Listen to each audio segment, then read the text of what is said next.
So if you want the best decks for climbing, you came to the right place. Let me just tell you right now, I'm going to give you the 5 best decks in Hearthstone and also tell you how to make them cheaper if you don't have some of the legendaries. So let's just jump right into it. The first one is obviously Face Hunter. It's the highest win rate deck on Hearthstone Replay. It's pretty cheap. It's pretty simple to play. Generally, the idea is you want to play small minions, flood the board, do as much damage as you can, then get to your mid game where you play like, Warsong Wrangler, Barret Kotobane, or Trampling Rhino to get a little bit of extra pressure on the board, push a little bit of extra damage, and then you dump the rest of your direct damage from your hand and constantly press that hero power button, and then you'll probably win. In terms of how to make the deck more budget, if you don't have Renling's Rifle or Barrack, you can do one of two things. One, you can run the Headhunter's Hatchet, which is a really good card and can substitute for the Renling's Rifle very easily because it's a weapon, it just fills the slot. You can also go with something like Wriggling Horror, which is good because this card allows you to pump things like the Wolpertinger or the Kolkar Packrunner and the little minions that you get, which can be very, very effective sometimes at just pumping up the stats, doing a little bit of extra damage, and it can honestly win you games on its own. So I would highly recommend this, or you can go with some secrets if you want, like Explosive Trap, if you want to do that as well.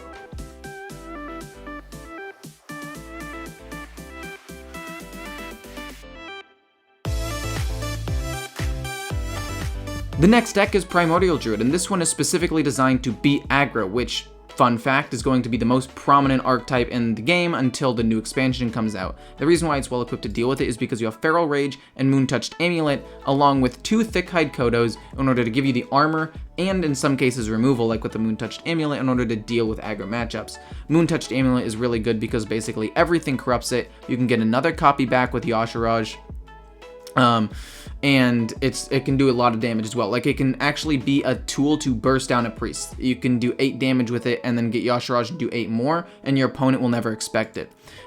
Basically, the mulligans for this deck and the general plan is to hard mulligan, look for anything that says growth, and then play Guardian Animals or Primordial Protector, then play Survival of the Fittest into Carnival Clowns, and then Yasharaj to refill your hand late game. If you don't have Yasharaj, take him out, put in a Feral Rage in order to give you more armor to help against aggro, and you'll do just fine. The next deck on this list is Death Rattle Demon Hunter. I think it's a really, really strong deck. I really do. It has a lot of things going for it. One, you got the fact that you have some of the best early game tempo in the game because all of your Death Rattle minions bring out more minions from your hand. You also have decent to pretty good draw with Tusk Piercer. Illidari Study is usually getting you a draw card. And then you have Talon, Skull Gul'dan, and Death Speaker Blackthorn, which isn't technically draw you cards, but it takes minions out and put them on the board, so it's basically draw. And then you have Insane late game with Illidari Inquisitor and N'Zoth, which combined with these cards, if you attack on the same turn, is just 24 damage sitting right here. Not to mention all the other damage you're doing with your good tempo.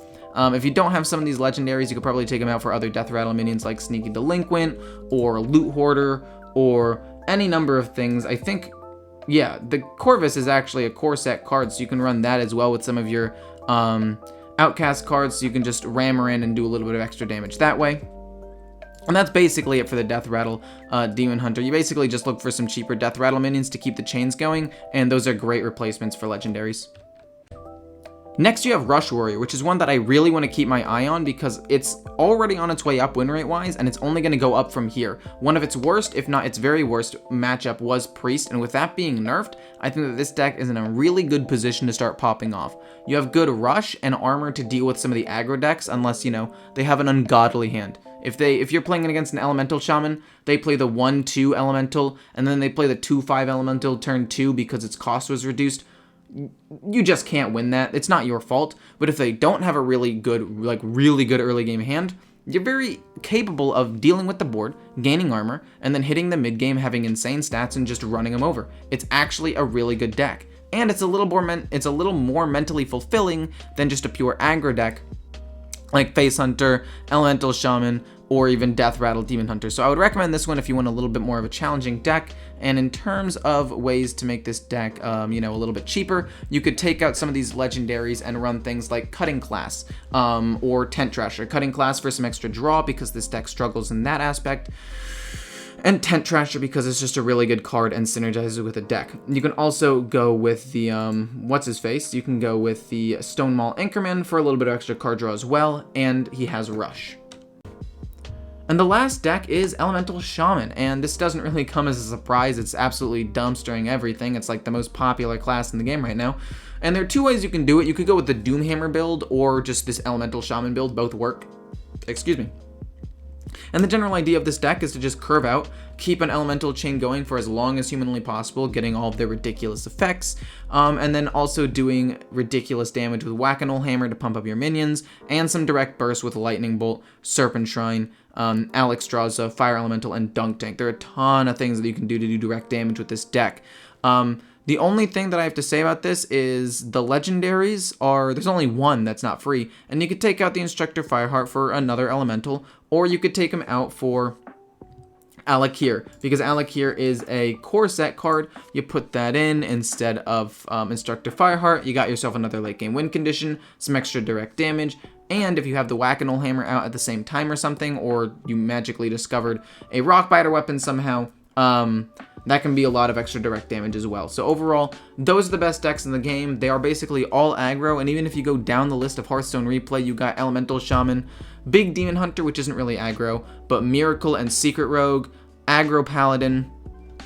You have Token Druid still in the top 10 decks in tier 2, and then you also have other decks like No Minion Mage, which have all seen an increase in win rate, minus Spell Druid because it was nerfed, because Priest was nerfed. So because Priest was nerfed and there are no good control decks, all of these aggro decks are going to be doing super duper well, so I'd recommend trying them all out while you can.